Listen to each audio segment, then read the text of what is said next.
Texas. They say everything's bigger here, and they're right. We've got big cars, big hearts, and even bigger stakes.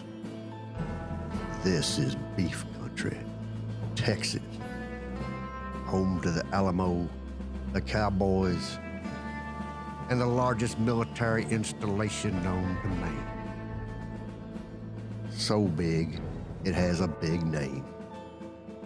Fort Hood, the great place. It's got a Texas-sized podcast as well. And this is it, right here, Fort Hood's great big podcast. Yeehaw.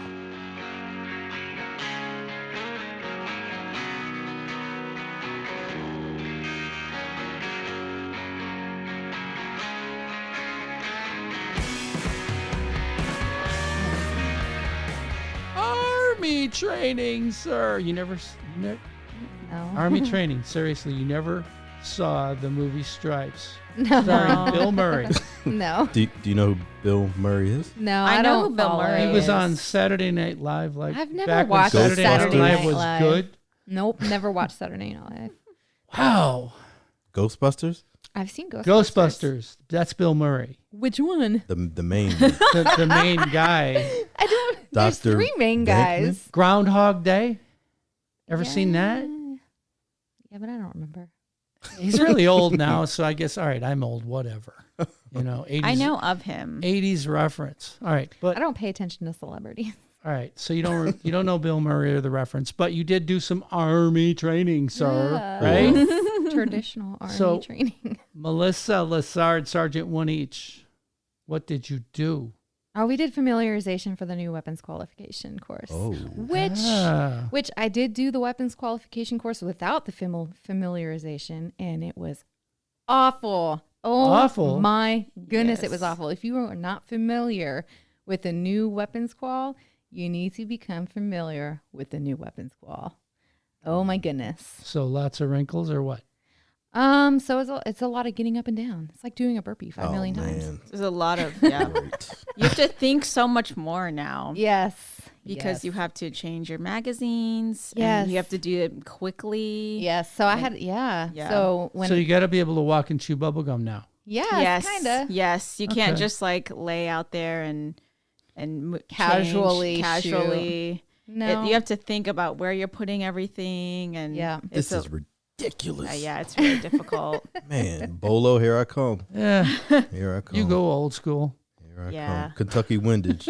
That's my best friend. But I only had to do the familiarization 4 times today to be able to get a passing score. Oh, congrats. I did not get a passing score. Well, there you go. but Better than me. at the end of the day, it all came down to those basic skills, Mm-hmm. the breathing, Trigger squeeze. Trigger The squeeze. sports yeah, term yeah, that we use in the military. Yeah. yes, Yeah. basic. What is sports? See, I never remember Slap, all of Slap, them. pull, observe. Oh, wait, no, not sports. I'm sorry. Release, tap, shoot. Yep. Boom. So it's the Soldier for breathing life. one, the breathing, your The trigger eyesight, squeeze. the trigger squeeze. What was that one? That's the one I meant to say.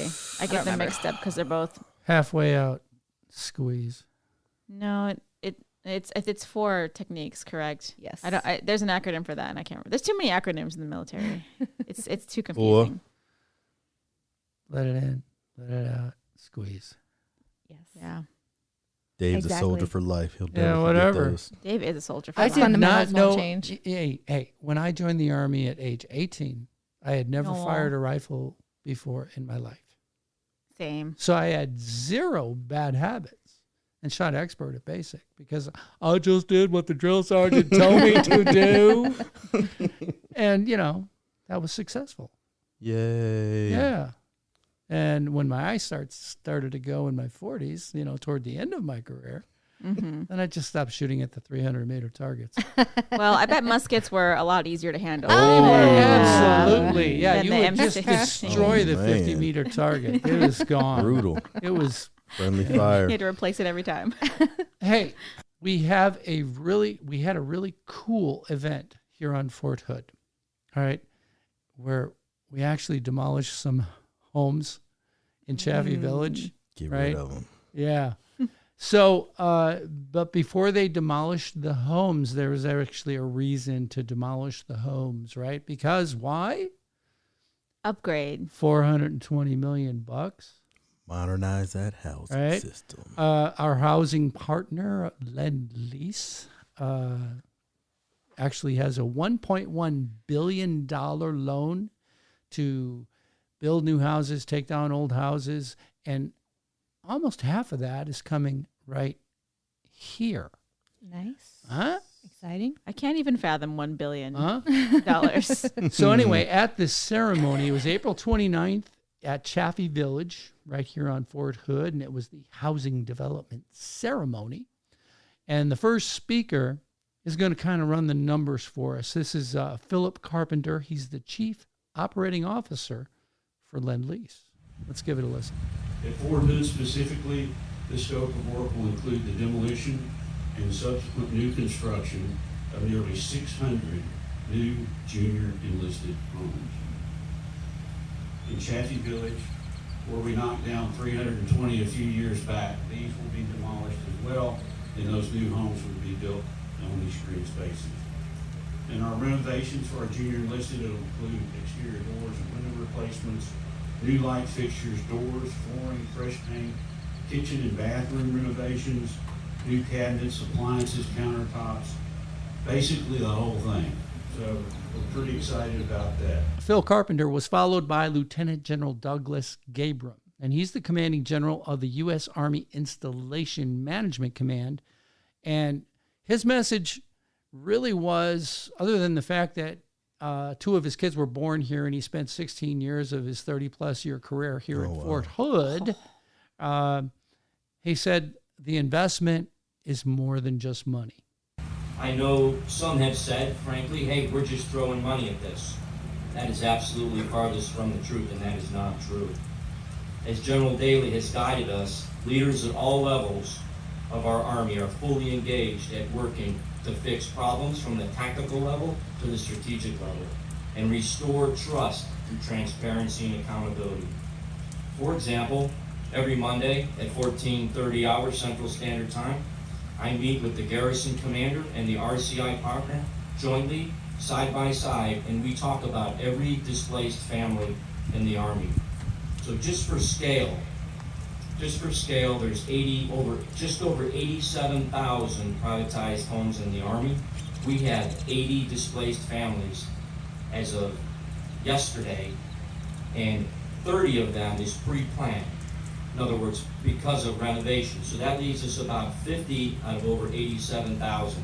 Our numbers were much, much higher just a year ago. But through teamwork and collaboration, we're getting it done. We understand why it happened, when it happened, and the action plan to get every one of those families back safely into their home.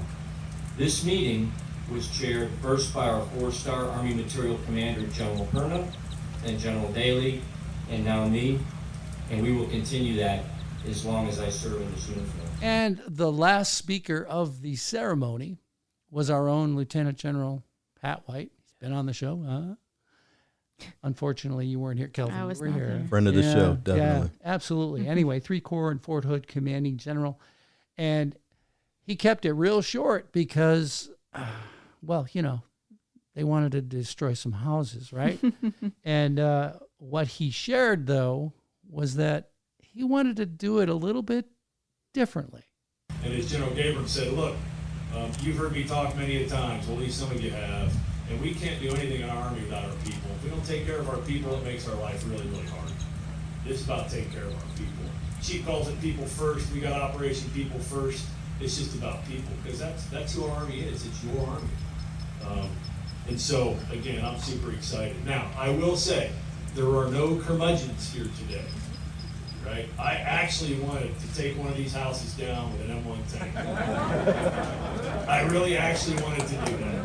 And that was well before the lawyers got involved, right, and everybody else.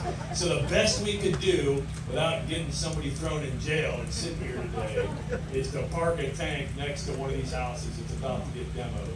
Because that crew represents 50% of our residents that are in these houses today. This E1 to E5 population that we're going to build homes for here. And that is super important. So General White couldn't run an M1 tank through a house, but, you know, they still went down. It was loud. On the count of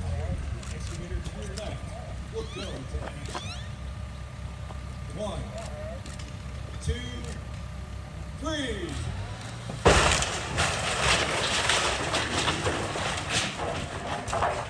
Boom.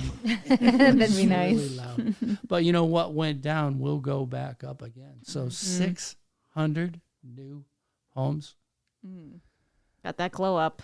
Yep. How old is your house? You're in Montague Village, right, Melissa? Yes. How old is your home? I have no idea. No idea? Nope. Does it feel old? No. No. Yeah, I think you're in a newer home anyway, right? I think so.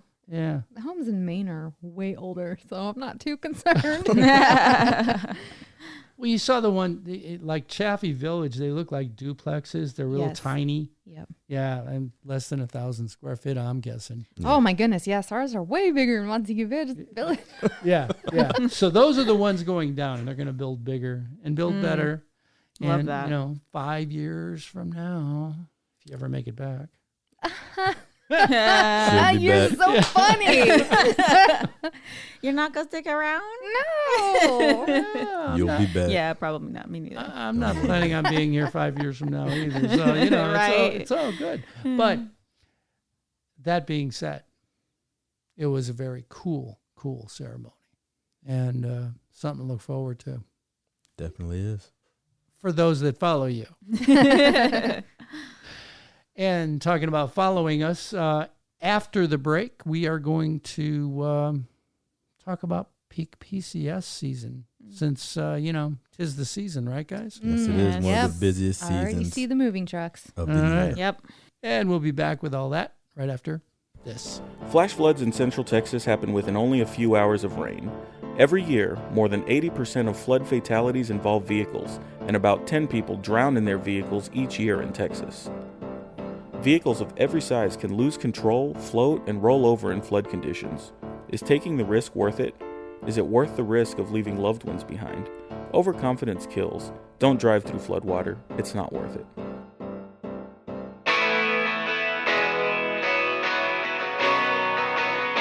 It's what your tax dollars sound like. Fort Hood's Great Big Podcast.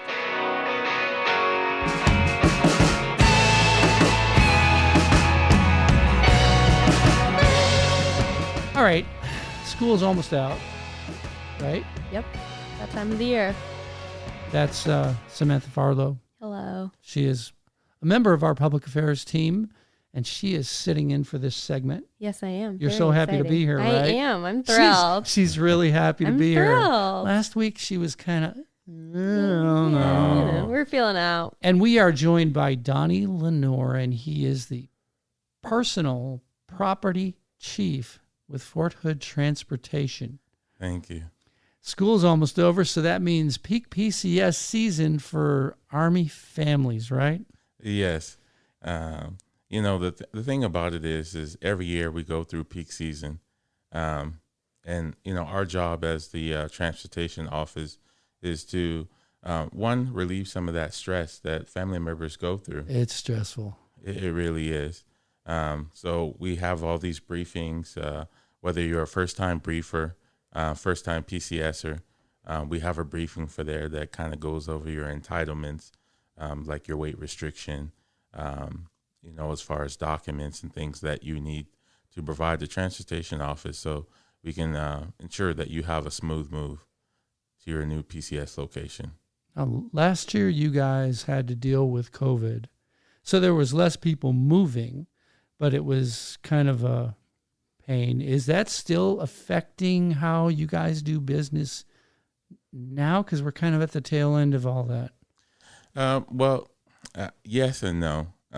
We are still affected by it, and that's mainly due to before last year, a lot of times service members had to get waivers to move.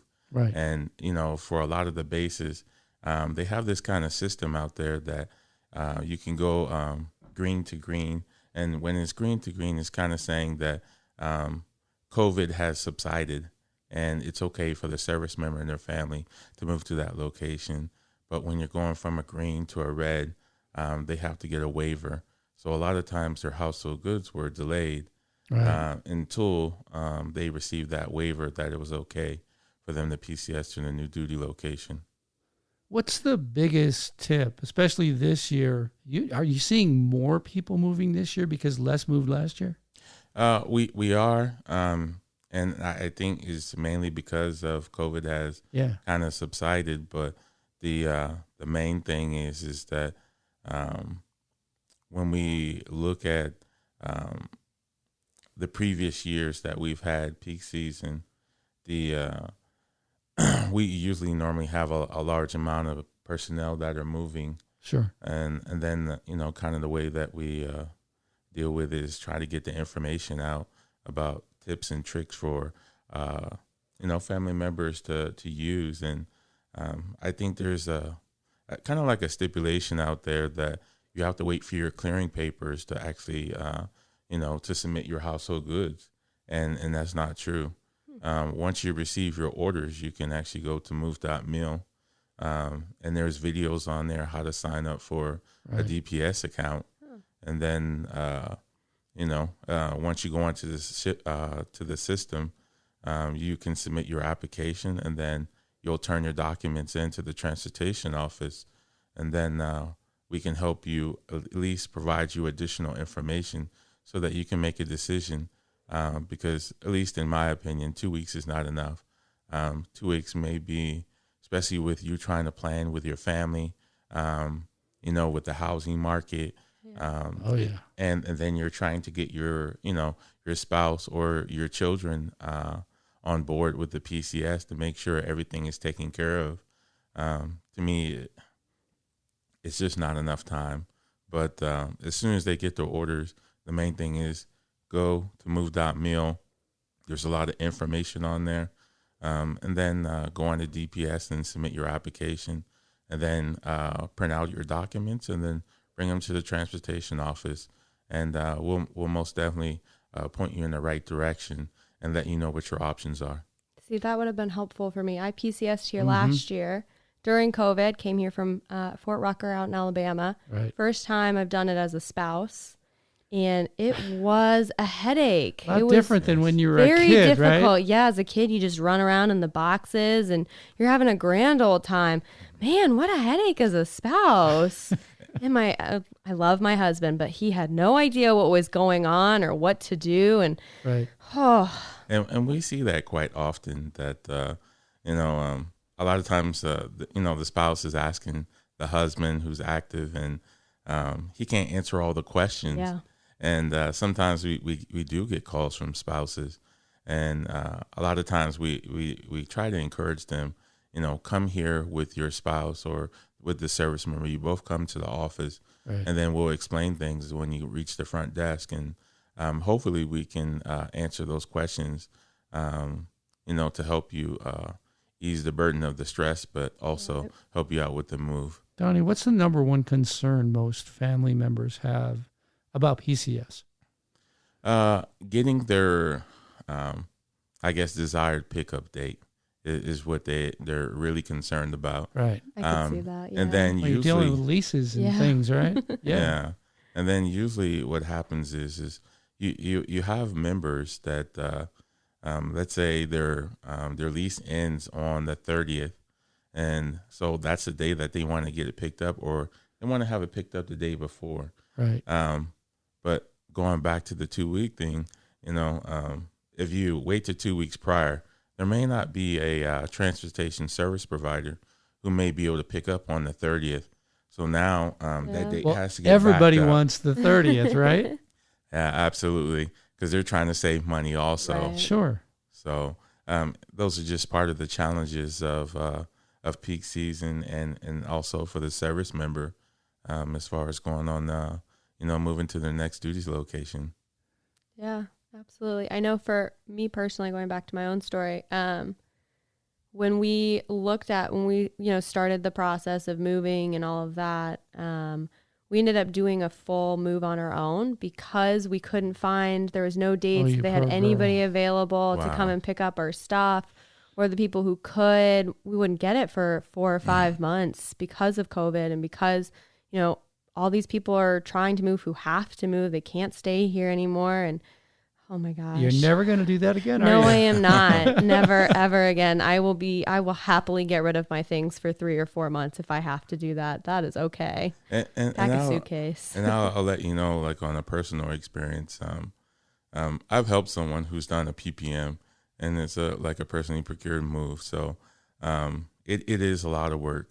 Yes. And sometimes the amount of money that you get or the incentive that you receive for moving yourself doesn't equal to almost the work that you put into it. Absolutely. That is 100% accurate. And the only thing that DOD has done before, you used to receive an incentive of 95% of what it would have cost the government to move you had they had a contractor or a TSP come out to your house. Right. Now they're offering 100%. Cha-ching. Yeah. Yes. Yeah, but that's still a lot of work. It really is. And really just understanding, making sure you have all the correct documents, making sure you have your weight tickets, and you provide your voucher and your orders and your 2278 to make sure we can get you that incentive. Sure. Because it's very important. Sure. Yeah, absolutely. So with all of that, when do you see, because of the busiest time is usually the 30th, you know, everyone wants to get it in the last day. Do you recommend people always just go earlier, or what would you suggest people do to make the entire process just go a little bit smoother for their day-to-day lives? Well, typically we would like to tell customers that if you could select a date, maybe at least a month out or 45 days out, probably no more than 45, but a month out. And really what that does is it allows the government to advertise your request to transportation service providers. Sure. Sometimes we get better qualified transportation service providers when we're allowed more time to I guess you could say, advertise it to the TSPs. Sure. But the main thing is that the more time that we have, the better service that we can provide you. Right. And then when we have a shorter window, we're looking at any TSP that can actually fulfill that request. And sometimes, unfortunately, is not always the best qualified, or, with one, you may get a little bit extra service than what you would normally. Gotcha. Okay. Are there any wrinkles for this year or things that have changed from years past that folks should be aware of? So this year, they're introducing the 7-day spread. And then basically what the 7-day spread is, it's a 7-day window. It starts with the customer's desired pickup date, and then it's 7 days from there. What they need to understand is it allows the TSP and the customer to have a little bit of flexibility, and basically they would agree upon that one date within that 7-day spread. Gotcha. So initially, So you initially put in, here's my window, and then with the contractor or the mover, we'll lock down the actual date. Is that how that works? Kind of. What will happen is that the TSP, they'll see the request, and then once they have the request, they'll reach out to the member, and they'll say, we have the 7-day spread, 7-day calendar days, and then they'll say, well, I'm available on this date. Does this work for you? Then after that, either the customer can agree or disagree and say, well, can you work with me on another date that's within that 7-day spread? Sure. And then once they come to an agreement, then the TSP will let the transportation office know, and then we move on from there.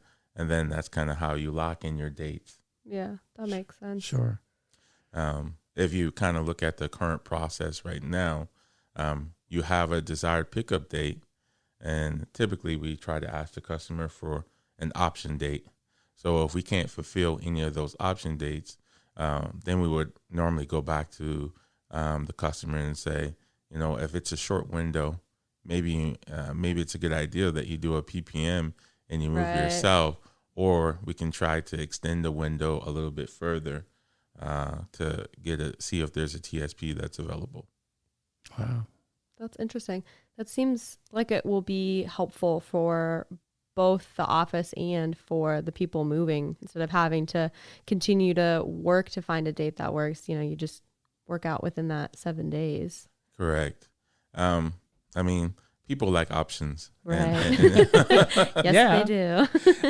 and at the end of the day, we're trying to work with the industry, but it's just one of those things that I think it provides the customer with options as far as different dates to choose from, and it also allows the TSP to work with the customer without us intervening, because anytime that the customer and the TSP can't come to a decision, it comes back to our office, and then we have to re-advertise it, so which takes up more time.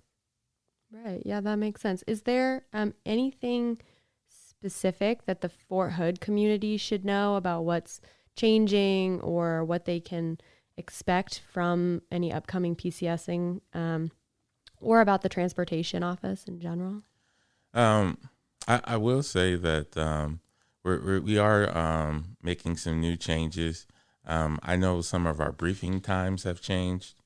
Currently, right now, our separation and retirement brief, it's Tuesday, Wednesday, and Thursday at 1400.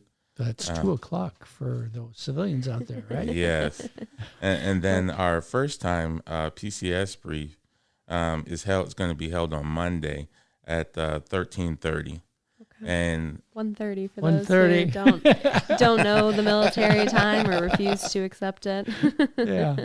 And then we also have our PPM settlements, and this is more for our customers that are inbound to us who kind of like in your situation, they move themselves to us.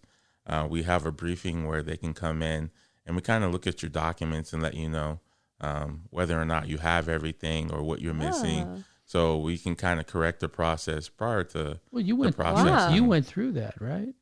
I didn't go to any of those meetings. Okay, I wish I had known, because I definitely would have gone. Maybe my husband did. He just went and didn't tell me. I mean, he never said there was any issues, so I'm just going to hope that he figured it all out. But that's normally held on Mondays, Tuesdays, Wednesdays, and Thursdays, and that's from 08 to 010 and Alpha 111 in the Copeland Center. Okay. So if somebody really needs to get a hold of you guys, is there a good number to reach out to say, Donnie, I'm having a problem here, or help? Yes, you can call our customer service line at 254-287-2200. That's 254-287-2200. I got to ask you, with peak PCS season, how busy does your workload double, triple from normal? Or, I mean, what is it like for the transportation office here at Fort Hood when summertime rolls around? I would believe that it doubles. And normally during that time, we're kind of reluctant to approve leave during that time period. That makes no sense. Summer vacation for you. It makes it really difficult, especially as a manager, because all your kids are getting out of school and people want to travel. Sure. But we also have to maintain enough manpower to make sure that peak season is successful. Yeah, but the weather's better in October, right? Oh, especially here in Texas. Yeah, Yes, it is. Absolutely. Once it gets below triple digits, it's like, okay, I can go somewhere. Central Texas does have some different weather than Donnie, how long have you been in the transportation office here? For about 3 years. Wow. So liking it? I do. Before I was here, I was overseas in Bahrain. Oh. Wow. So I was there for about 4.5 years, and Wow. I was working in the actually the passenger travel office, and Wow. I enjoyed it there. Wow. Kind of like life's hidden secret. There you go. There you go. Well, thank you so much for swinging by. And one more time with the number, the customer service number for transportation, Donnie. It's at 254-287-2200. All right. And it's your move, so have fun with it, right? Yeah, absolutely. Thanks, Donnie. Let your voice be heard at BOSS. What's BOSS? BOSS stands for Better Opportunities for Single Soldiers and serves the single service member community, active, guard, and reserve, as well as single parents, geographical bachelors, all U.S. military service branches, and foreign service members assigned to the installation. The BOSS program is based on quality of life, community service, and recreation and leisure. As a member of BOSS, have a voice in how you live, how you spend your leisure time, and how you support the community around you. BOSS membership and the program's available leadership and project management roles also will enhance your promotion package. For more information about how you can become a BOSS member, visit our website at hood.armymwr.com.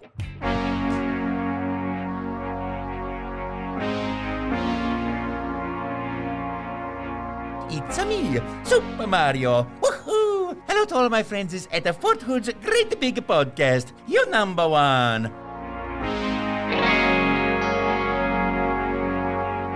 What's up with your face today? Something That was every nice. girl wants to hear. Yeah, well, you know. I mean, No, it's all good. No, I got dental work done this morning. So, yeah, you didn't have a stroke. no stroke over here. That's a good thing. I do lose feeling in my arm, but that's a different story. Oh. So, yeah, I had a filling done, and I need a few more to finish it off. So I'll be going off post for that. But you sound great. Thank you. I was a little worried that it would mess up the way that I speak or the way that I sound. So I was like, oh, this is going to be interesting. Well, you think just because half your face is numb, you sound like Sylvester the cat? Sometimes I can't Suffering feel my tongue. succotash. Yeah. Sometimes I can't speak clearly for a while. And I definitely can't play my flute when it happens. So, Oh, I bet. Yeah. Yeah, that would be hard. Yeah. It's impossible. I mean, not impossible. I just pictured that. That would be funny. Yeah. It would Yeah. not. It would not work well. 13th ESC, Expeditionary Sustainment Command. What's going on over there?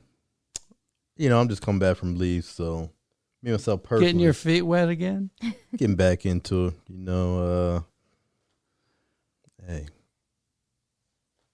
Another day.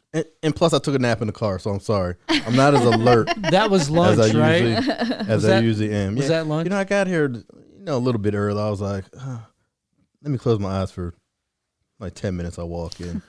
Man, that was a horrible mistake. Oh, no. So I am sleepy. But at least you're not hungry. No, I'm really not hungry.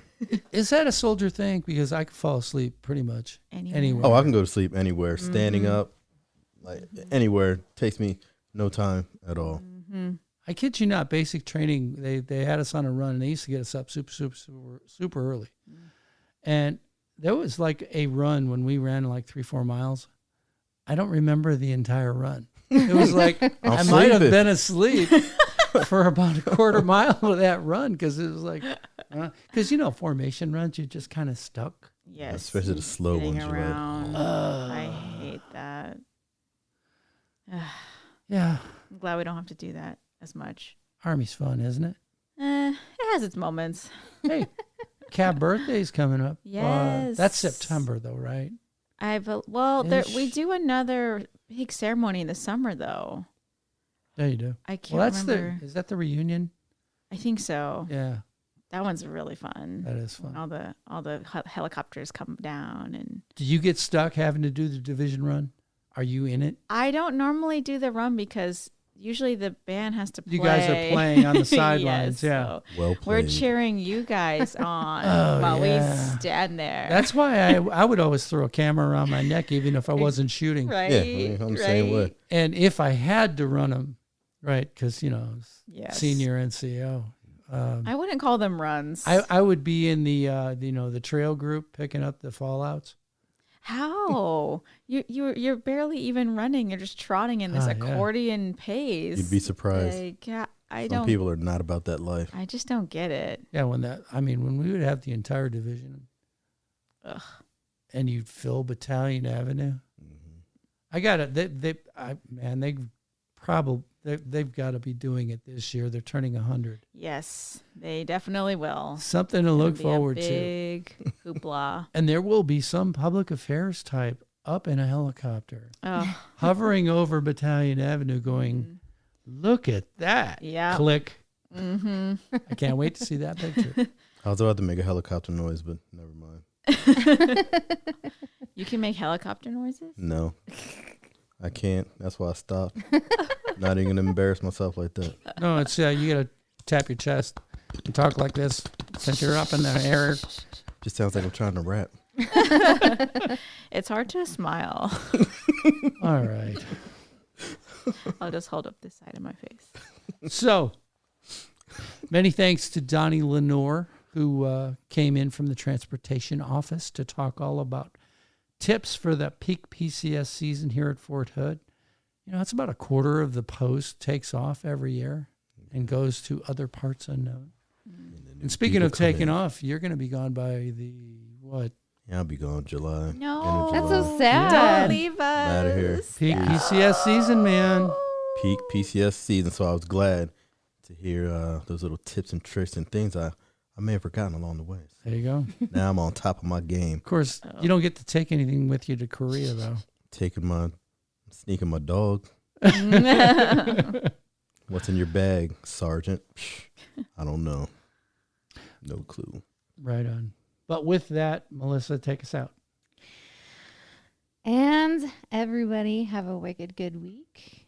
And we will talk to you next week on the Great Big Podcast. We out. I'm going to bed.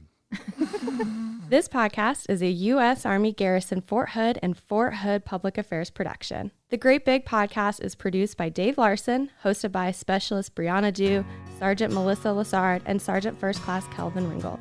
Music is written and produced by Will Courtney with express permission for us to use. Do you have a question or want to share some insights with us? Email us at forthoodbeao@gmail.com. Be sure to follow us on Instagram at USAG Fort Hood and on Facebook at Fort Hood Garrison Command.